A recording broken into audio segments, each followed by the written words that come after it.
সংস্কার করতে গিয়ে নির্বাচন পিছিয়ে গেলে হিতে বিপরীত হতে পারে, কারণ রাজনৈতিক দলগুলোর মধ্যে সন্দেহ আর অবিশ্বাস ক্রমেই বাড়ছে, এমন শঙ্কা রাজনৈতিক বিশ্লেষকদের। তবে মৌলিক সংস্কার ছাড়াই নির্বাচনে গেলে ভবিষ্যতে আবারও গণ অভ্যুত্থান হতে পারে, এমন শঙ্কাও রয়েছে তাদের। আর তাই প্রয়োজনীয় সংস্কারে রাজনৈতিক সমঝোতার মাধ্যমে নির্বাচনের পথে হাঁটার তাগিদ বিশ্লেষকদের। সংস্কার কমিশনের প্রতিবেদন এবং জাতীয় ঐক্যমত্য নিয়ে মুকসিমুল আহসানের 2 পর্বের ধারাবাহিকের আজ শেষ পর্ব। আনুপাতিক হারে নির্বাচনের কোনো ব্যবস্থাকে আমরা সমর্থন করবো না, কারণ এখানকার মানুষ এটাতে অভ্যস্ত না। যত দ্রুত নির্বাচন হবে ততই আপনাদের রাজনীতি সহজ হবে। No election without reform.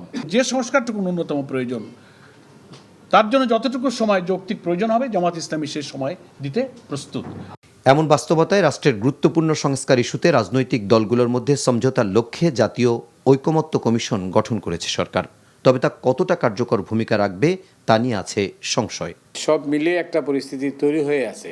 এখন হলো গিয়ে অবিশ্বাস, সন্দেহ, কেউ কাউকে বিশ্বাস করেন না। আর এর মধ্যে রাজনীতির মাঠে একসময় যাদের সঙ্গে একসঙ্গে সরকারে ছিলেন, রাজনীতিতে ছিলেন, আন্দোলনে ছিলেন, তাদের মধ্যে বিভক্তি। রাষ্ট্র গঠনে উল্লেখযোগ্য সংস্কার প্রস্তাব দিয়েছে নির্বাচন ব্যবস্থা সংস্কার কমিশন। 16টি ক্ষেত্রে 150টি সুপারিশের মধ্যে রয়েছে ইভিএমে ভোট না করা, জাতীয় নির্বাচনে না ভোট রাখা, কোনো আসনে 40% ভোট না পড়লে পুনর্নির্বাচন, উচ্চ নিম্নকক্ষের সংসদ সদস্য এবং স্থানীয় সরকারের জনপ্রতিনিধিদের ভোটে রাষ্ট্রপতি নির্বাচন, এক ব্যক্তি একই সঙ্গে দলীয় প্রধান, প্রধানমন্ত্রী এবং সংসদ নেতা হতে পারবেন না, এমন সুপারিশও করা হয়েছে। সংসদে কমপক্ষে 30% নারীর অন্তর্ভুক্তি এবং বিরোধী দল থেকে ডেপুটি স্পিকার দেয়া, তত্ত্বাবধায়ক সরকারের মেয়াদে জাতীয় ও স্থানীয় সরকার নির্বাচনের প্রস্তাব দেওয়া হয়েছে। কিছু কিছু ব্যাপারে আমার মনে হয় মত ঐক্য খুব সহজেই হয়তো হয়ে যাবে। জরুরি যেটুকু সংস্কার করে নির্বাচন করা যায়, একটা ফ্রি অ্যান্ড ফেয়ার ইলেকশন, সেই সমস্ত দিকেই যাওয়া উচিত। সেই সাথে তারা বলছেন, প্রয়োজনীয় সংস্কারে রাজনৈতিক দলগুলোর ঐকমত্য ছাড়া নির্বাচনে গেলে তা হতে পারে রাজনীতির জন্য নেতিবাচক। রাজনৈতিক দল যদি কিছু মানতে না চায় তাহলে কি হয়? কিছুদিন পর পরে আমাদের অভ্যুত্থান হয়। 90 সালে একটা অভ্যুত্থান হলো, আবার 24 একটা হলো। সংস্কার না করে রাজনৈতিক দলগুলি যে আপনার নিজেদের ইচ্ছা মতো তারা দেশ চালাতে চায়, তার যে রেজাল্ট কি হয় সেটা তো আমরা 24 জুলাই দেখেছি, তাই না? তো তার থেকে তো রাজনৈতিক দলগুলির কিছু শিক্ষণীয় আছে। তবে বিশ্লেষকদের কেউ কেউ বলছেন, সংস্কার ইস্যুতে জাতীয় নির্বাচন বিলম্বিত হলে তাও হতে পারে গণতন্ত্রের জন্য নেতিবাচক। এই বছরের মধ্যে নির্বাচন হবে, কেউ কেউ বলেন হবে, 50-50 চান্স, এখনও ক্লিয়ার না সামনের দিনগুলোতে কি হবে। আর রাজনীতির মাঠ কিন্তু উত্তপ্ত হতে যাচ্ছে, অনাকাঙ্ক্ষিত কিছু ঘটনাও ঘটতে পারে। এমন বাস্তবতায় সংস্কার এবং নির্বাচন ইস্যুতে জাতীয় ঐকমত্য কমিশন রাজনৈতিক দলগুলোর সাথে আলোচনা শুরু করতে যাচ্ছে। শেষ পর্যন্ত দলগুলো এবং ঐকমত্য কমিশনের সমঝোতার চ্যালেঞ্জ থাকছে অন্তর্বর্তীকালীন সরকারের সামনে। Muksimul Ahsan, NTV news, Dhaka. বাংলাদেশকে ভারতের প্রধানমন্ত্রী নরেন্দ্র মোদীর হাতে ছেড়ে দিয়েছেন মার্কিন প্রেসিডেন্ট ডোনাল্ড ট্রাম্প। বৃহস্পতিবার ওয়াশিংটনে ভারতের প্রধানমন্ত্রী নরেন্দ্র মোদীর সঙ্গে বৈঠকের আগে এক ভারতীয় সাংবাদিকের প্রশ্নের জবাবে এই কথা বলেন তিনি। তবে এই বিষয়টি নিয়ে ইতোমধ্যেই বিতর্ক তৈরি হয়েছে। অনেকে বলছেন, ট্রাম্প বাংলাদেশকে মোদীর হাতে ছেড়ে দেওয়ার কথা বলেননি, বরং বাংলাদেশ ইস্যুতে করা প্রশ্নের জবাবে দেওয়ার জন্য বিষয়টি মোদীর উপর ছেড়ে দেওয়ার কথা বলেছেন তিনি। এ সময় শেখ হাসিনাকে অপসারণে আমেরিকার ডিপ স্টেটের কোনো ভূমিকা নেই বলেও মন্তব্য করেন ডোনাল্ড ট্রাম্প।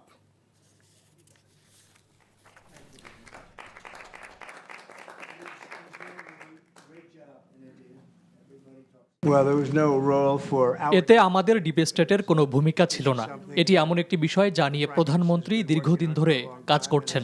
শত শত বছর তারা কাজ করছে। সত্যি বলতে এ বিষয়ে পড়েছি, তবে বাংলাদেশকে আমি প্রধানমন্ত্রীর উপর ছেড়ে দেব। আগামী ডিসেম্বরের মধ্যে বাংলাদেশের জাতীয় নির্বাচন হবে বলে আশা প্রকাশ করেছেন প্রধান উপদেষ্টা প্রফেসর মোহাম্মদ ইউনূস। তবে সংস্কারের জন্য প্রয়োজন হলে আসছে বছরের প্রথম 3 মাসের মধ্যে নির্বাচন হবে।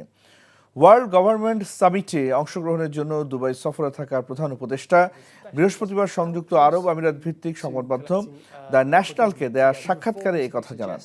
বলেন, 16 বছরের মধ্যে একটি যথাযথ, বিশ্বাসযোগ্য, দৃশ্যমান ও স্বচ্ছ নির্বাচন হবে। জনগণ এটা উদযাপন করবে ও তাদের দায়িত্ব শেষ হবে। দেশ সংস্কারের জন্য গঠিত 15টি কমিশনের সুপারিশ নিয়ে জাতীয় ঐকমত্য কমিশন গঠনের কথাও তুলে ধরেন তিনি। এছাড়া ক্ষমতাচ্যুত প্রধানমন্ত্রী শেখ হাসিনা সহ তার জ্যেষ্ঠ কর্মকর্তাদের শাস্তির মুখোমুখি করা হবে বলেও জানান ডক্টর ইউনূস।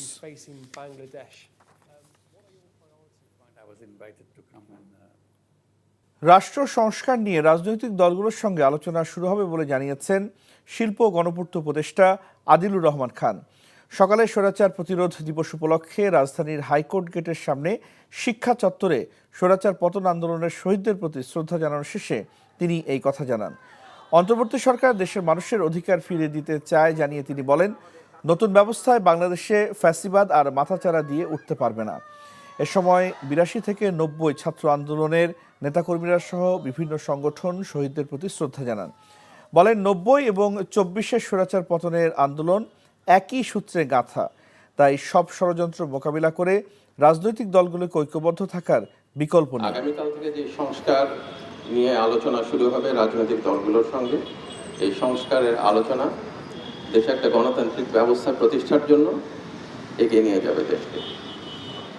আমি আশা করি বাংলাদেশ কখনোই আর ফ্যাসিবাদের দিকে ফিরে যাওয়ার সুযোগ রাখবে না।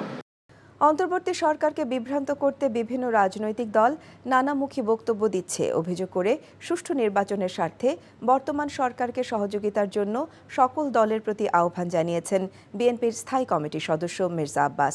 সকালে নয়াপল্টনে বিএনপির কেন্দ্রীয় কার্যালয়ে ঢাকা মহানগর দক্ষিণ বিএনপির সদস্য নবায়ন কর্মসূচির উদ্বোধনীতে এসব কথা বলেন তিনি। রমজানকে সামনে রেখে নিত্যপণ্যের দাম বেড়েই চলছে জানিয়ে মির্জা আব্বাস বলেন, সরকারের পরিবর্তন হয়েছে কিন্তু সিন্ডিকেটের পরিবর্তন হয়নি। অন্তর্বর্তীকালীন সরকারকে বিব্রত করতে সিন্ডিকেট কাজ করেই যাচ্ছে বলেও অভিযোগ করেন তিনি। শুধুমাত্র একটি বিশেষ রাজনৈতিক দলের সাথে সখ্যতার কারণে এসব ডেভিলদের ধরছে না অন্তর্বর্তীকালীন সরকার, এমন অভিযোগও করেন মির্জা আব্বাস। নির্বাচন নিয়ে কথা বলছেন, কখনো বলেন যাবেন না, কখনো বলেন এইটা হলে যাব, কখনো বলেন ওইটা হলে যাব। নির্বাচন নিয়ে কোনো টাল ভাঙা করবেন না। আমি সরকারকে বলছি না, আমি বলছি এই সরকারকে বিভ্রান্ত করার জন্য বিভিন্ন রাজনৈতিক দল বিভিন্নভাবে নির্বাচন নিয়ে বিভিন্ন কথা বলছেন, এই সরকারকে অস্বস্তির অবস্থা ফেলে দিচ্ছেন। আমরা এই সরকারকে বলতে চাই, আপনারা ডিসেম্বরের ঘোষণা দিয়েছেন, ডিসেম্বরে নির্বাচন দিন, আমরা সকল সময় নির্বাচনের জন্য প্রস্তুত। শবে বরাত উপলক্ষে চাহিদা বাড়ায় অস্থির মাংসের বাজার। প্রতি কেজি গরুর মাংস বিক্রি হচ্ছে 800 টাকা পর্যন্ত। ব্রয়লার মুরগির দামও বাড়তি, কেজি 210 টাকা। রোজার আগে নতুন করে বেড়েছে লেবু ও কিশমিশের দাম। অন্যদিকে কয়েক মাস ধরে অস্থির থাকা তেল ও চালের বাজারেও স্বস্তি ফেরেনি। মেজবাহ হাসানের রিপোর্ট। শবে বরাতে বাড়তি চাহিদা গরুর মাংসের, তাই ভিড়ও বেশি কষায়ের দোকানগুলোতে। দীর্ঘদিন ধরেই প্রতি কেজি গরুর মাংস বিক্রি হচ্ছে 750 টাকায়, তবে শুক্রবার সেই দাম পৌঁছেছে 800 টাকায়। বরাবরের নয় আমরা 750 টাকা করে মাংসগুলো কিনতাম, আজকে মাংস বাজারে এসে দেখি 800 টাকা। এক গরুতে 10,000 করে বেশি, কেমনে কি করবো কোন? মুরগির বাজারও অস্থির। কয়েক সপ্তাহ ধরে 200 টাকার উপর ব্রয়লার মুরগির দাম না উঠলেও এখন কেজি বিক্রি হচ্ছে 210 টাকায়। সোনালির দাম আরও বাড়তি।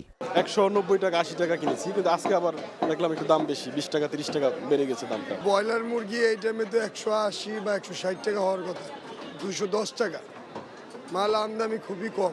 কোনো উৎসব আসলেই বিক্রেতাদের অতি মুনাফার এই প্রবণতায় হতাশ সাধারণ ভোক্তারা। কোনো একটা উৎসব হলেই সেটা দাম বাড়াই দেয়। একটা উৎসব আসলে দাম বাড়বে, আমি মনে করি রেগুলার যে দাম আছে এই দামটাই থাকা ঠিক। ভোজ্য তেলের বাজারে এখনো অস্থিরতা চলছে। রোজার আগে আরেক দফা দাম বাড়ানোর চেষ্টা বলে অভিযোগ ক্রেতা বিক্রেতাদের, তাও মিলছে না পর্যাপ্ত তেল। তাগতে যদি আমরা 5 কার্টুন তেল চাই, তারা মিনিমাম 2 কার্টুন তেল দিব, বা 1 কার্টুন, 2 কার্টুন দিবে না, 1 কার্টুনের লগে আরও আদার্স 5-6 হাজার টাকা মাল দিয়ে দেয়। কয়েক মাস ধরে লাগামহীন চালের বাজারেও ফেরেনি স্বস্তি। দাম নতুন করে আর না বাড়লেও কমেনি। তবে গত বছর রোজার আগে সিন্ডিকেট করে দাম বাড়ানোর অভিযোগ রয়েছে ব্যবসায়ীদের বিরুদ্ধে। চালের প্রচুর মজুদ আছে, ধানের মজুদ আছে। এখন অগ্রহণে ধান উঠছে 1 কেজিতে ৬-৭ টাকা বাড়া অযৌক্তিক। বাড়তি দামেই বিক্রি হচ্ছে ডিম, আর বাজারে মৌসুমী সবজি সরবরাহ বেশি হয়, দামও ভোক্তাদের নাগালে। Misbah Hasan, NTV news, Dhaka. টঙ্গীর তুরাগ তীরে শুরু হয়েছে বিশ্ব ইজতেমার দ্বিতীয় পর্ব। এতে অংশ নিচ্ছেন ভারতের মুরব্বী মাওলানা সাদ কান্দভিল অনুসারীরা। জুমার নামাজে লাখো মুসল্লি অংশগ্রহণ করেন। রোববার আখিরি মোনাজাতের মাধ্যমে শেষ হবে এবছরের 58তম বিশ্ব ইজতেমা।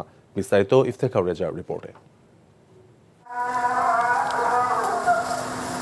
জুমার নামাজে অংশ নেয় লাখো মুসল্লি। ইজতেমা ময়দানে জায়গা না পেয়ে অনেকে রাস্তায় জামাতে অংশ নেন। এর আগে ফজরের নামাজের পর আম বয়ানের মাধ্যমে শুরু হয় বিশ্ব ইজতেমার দ্বিতীয় পর্বের আনুষ্ঠানিকতা। সারা দেশ থেকে মুসল্লিরা এসেছেন ইজতেমা ময়দানে। তারা খিত্তায় ভাগ হয়ে অবস্থান নিয়ে ঈমান আখলাকের উপর বয়ান শুনছেন। এসেছেন বিদেশি মুসল্লিরাও। আমরা একটু আলহামদুলিল্লাহ খুব শান্তি এবং খুব সুন্দর শৃঙ্খলা মতে আমরা ইজতেমা পালন করতেছি। ইজতেমায় আসছি ভাই আমরা দিন শিক্ষা করার জন্য আর কি, আল্লাহ এবং আল্লাহ রাসূলের কিভাবে পাই, ভালোভাবে চলতে পারি। কত মুসলিম নরনারী সবার জন্য কাঁচা পাকা ঘর, সবার জন্য দেওয়ার জন্য, সবার জন্য মেহনত করেছি, সবাইকে আল্লাহ তাআলা মাফ করে দেওয়ার জন্য, আল্লাহকে যিনি কীভাবে রাজি খুশি করতে হবে এই জন্য আসছি। আল্লাহর দিন শিক্ষা নেওয়া, তারা যেন যে এইখান থেকে যেন তারা দিনকে প্রচার করতে পারে। কারণ আল্লাহ তাআলা বলছেন যে যুবক বয়সের ইবাদতটাই আল্লাহ তাআলার কাছে গ্রহণযোগ্য। বিশ্ব ইজতেমায় আগত মুসল্লিদের প্রত্যাশা, ইজতেমার মাধ্যমে সারা বিশ্বে ছড়িয়ে যাবে শান্তির বার্তা। দেশের জন্য তথা সর্ববিশ্বের জন্য মঙ্গল কামনা করি। আমরা কোনো ভাইয়ে কোনো ভেদাভেদ দেখতে চাই না। আমরা ঈমান আমল কামাই করব, আর ঈমান আমল নিয়ে যদি আমি কবরে গেতে পারি, এটাই এক উদ্দেশ্য। আল্লাহর নৈকট্য লাভ করার জন্য আসছি। সবাই যাতে দেশের সারা বিশ্বের মুসলমানদের মঙ্গল কামনার জন্য আসছি। ইজতেমার শুরুর প্রথম রজনী শবে বরাত হওয়ায় ইজতেমার প্রথম দিন বাড়তি আগ্রহ পাচ্ছে মুসল্লিদের কাছে। লক্ষ লক্ষ মুসল্লি, আমাদের উদ্দেশ্য সবার মধ্যে যাতে শান্তি আসে, শান্তির বাণী যাতে আমরা সব জায়গায় পৌঁছাই দিতে পারি। আল্লাহর হুকুম হইলেই আইতে পারবো। আল্লাহর হুকুম হইছে এত মুসল্লি আইছে। বিশ্ব ইজতেমার মাধ্যমে সারা বিশ্বে ছড়িয়ে পড়বে শান্তির বার্তা। দুনিয়া ও আখিরাতে মিলবে মুক্তি। আর বিশ্ব ইজতেমা নিয়ে মিটে যাবে ভেদাভেদ ও দ্বিমত, এমন প্রত্যাশা সাধারণ মুসল্লিদের। ইফতেখার রেজা, এনটিভি নিউজ, ইজতেমা ময়দান, টঙ্গী, গাজীপুর। চাঁদপুরের মতলব উত্তর উপজেলার মেঘনা নদীতে কিছুদিন ধরেই মরে ভেসে উঠছে দেশীয় প্রজাতির বিভিন্ন মাছ এবং জলজ প্রাণী।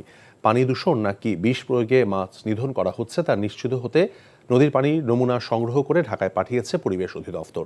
এই ঘটনায় তদন্ত কমিটি গঠন করা হয়েছে। চাঁদপুর থেকে শরীফুল ইসলামের পাঠানো রিপোর্ট। চাঁদপুরের মেঘনা নদীতে হঠাৎ মরে ভেসে উঠছে কাঁকড়াসহ বিভিন্ন প্রজাতির মাছসহ জলজ প্রাণী। জেলেরা নদীতে মাছ শিকার করতে গিয়ে এই চিত্র দেখে রীতিমতো আটকে ওঠেন। মূলত মেঘনা পাড়ের ৬০ নল বাবুবাজার, ছটাকি, দশানী, মোহনপুর, হাসিমপুর, একলাসপুর ও জহিরাবাদ এলাকায় এমন দৃশ্যের দেখা মিলেছে। মাছটি মারার কারণে আমাদের এই নদী অঞ্চলে মানুষের বহুত অসুবিধা হয় চলাফেরার জন্য। খবর পেয়ে পরিবেশ অধিদপ্তরের লোকজন এসে নদীর ৬০ নল বাবুবাজার, মোহনপুর ও একলাসপুর এলাকা থেকে পানির নমুনা সংগ্রহ করে পরীক্ষার জন্য ঢাকায় পাঠায়। ঢাকা, নারায়ণগঞ্জ, মুন্সিগঞ্জ সহ বিভিন্ন জায়গার কলকারখানার বিষাক্ত বর্জ্য পানিতে মিশে মাছ মরে ভেসে উঠছে বলে প্রাথমিকভাবে ধারণা তাদের। যেটা অন স্পট টেস্ট করা যায় সেগুলো নিয়েছি, এবং বাকি যেগুলো আমাদের টেস্ট করতে হবে ঢাকা গবেষণাগারে, ওগুলো আমরা অ্যানালিসিস করে আমরা রিপোর্ট প্রেরণ করব। আমরা আসলে নমুনা পরীক্ষার ফলাফল এখন হাতে পাইনি। হাতে পেলে আসলে পরবর্তী বিষয়ে জানা যাবে আসলে কি কারণে। নদী দূষণ রোধ সহ বিষ প্রয়োগ ও অবৈধ জাল ব্যবহার প্রতিরোধ আইন প্রয়োগ করা না গেলে আগামীতে মেঘনায় ইলিশ সহ সব মাছের উৎপাদন ব্যাহত হওয়ার সম্ভাবনা রয়েছে বলে মনে করছেন বিশেষজ্ঞরা। NTV news desk. নড়াইলে শেখ রাসেল সেতুর ভিত্তিপ্রস্তরের নাম পরিবর্তন করে জুলাইয়ে শহীদ সালাউদ্দিনের নামকরণ করা হয়েছে। সকালে বৈষম্য বিরোধী ছাত্র আন্দোলনে নড়াইল জেলা শাখার আয়োজনে এই কর্মসূচি পালন করা হয়। এতে নেতৃত্ব দেন জেলা বৈষম্য বিরোধী ছাত্র আন্দোলনের সদস্য সচিব সাফায়েদুল্লাহ। এ সময় বক্তারা বলেন, নড়াইল সহ সারা দেশে আওয়ামী ফ্যাসিস্ট দোসরদের নামে কোনো স্থাপনা থাকবে না। তাই শেখ রাসেল সেতুর নাম পরিবর্তন করে ২৪-এর গণঅভ্যুত্থানে শহীদ নড়াইল সালাউদ্দিনের নামে নামকরণ করা হয়েছে। নানা আয়োজনে ঋতুরাজ বসন্তকে বরণ করে নিচ্ছে নগরবাসী। একই সাথে ভালোবাসা দিবস উদযাপনে উৎসবে নতুন মাত্রা যোগ করেছে। বসন্তের আগমনে ঢাকা বিশ্ববিদ্যালয়ে আয়োজন করা হয় বিভিন্ন সাংস্কৃতিক অনুষ্ঠান। রিপোর্ট করছেন কায়কোবাদ মাহমুদ।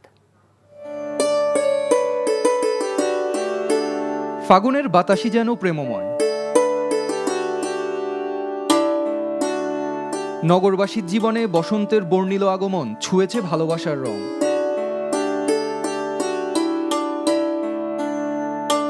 একই সাথে ভালোবাসা দিবস আর বসন্ত উৎসব মিলেমিশে চারপাশ যেন হয়ে উঠেছে আরো বেশি রঙিন। ঢাকা বিশ্ববিদ্যালয়ের চারুকলায় জাতীয় বসন্ত উৎসব উদযাপন পরিষদ আয়োজন করে বসন্ত উৎসব।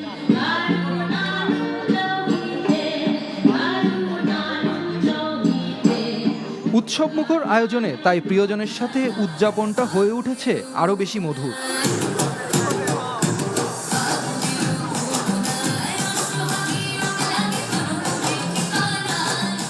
বসন্ত উৎসব, ভালোবাসা দিবস একই সাথে পড়ে। আমরা প্রতি বছর এখানে আসি দিনটিকে উদযাপন করার জন্য। পয়লা বসন্তে চারুকলা না আসলে পয়লা বসন্ত তো আমার শুরুই হয় না। অনেক ভালো লাগছে, এখানে সকলে অনেক মজা করছে, অনেক নৃত্য অনুষ্ঠান হচ্ছে। উৎসবের সাথেই আমরা আমাদের আনন্দকে উদযাপন করার জন্য এখানে আমরা আসি। আয়োজন ছিল কলাভবনের সামনে বটতলায়ও।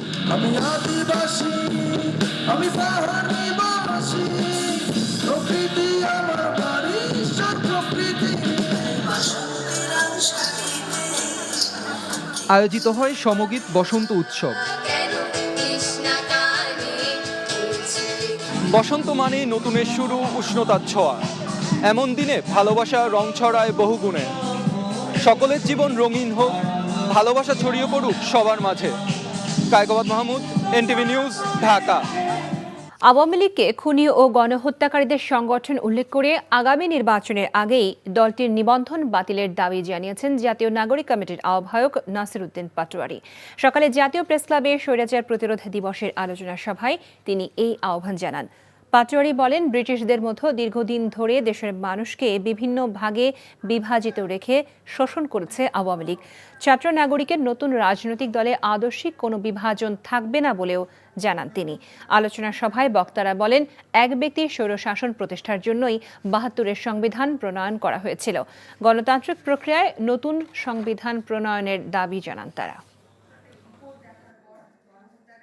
ইলেকশনের পূর্বেই আওয়ামী লীগের নিবন্ধন আমাদেরকে বাতিলের দাবিতে রাজপথে ঐক্যবদ্ধভাবে লড়াইয়ে সামিল হতে হবে। আমরা যদি আওয়ামী লীগকে এই নির্বাচনের আগেই তাদের যদি নিবন্ধন বাতিল করতে বাংলাদেশের মানুষ সচেষ্ট না হয়, তাহলে এই যে আমাদের আপকামিং যে নির্বাচন রয়েছে, জনগণের সামনে গভীর সংকট অপেক্ষা করছে। আমরা মনে করি বাংলাদেশকে একটি সিভিল ওয়ারের দিকে ঠেলে দেওয়া হবে।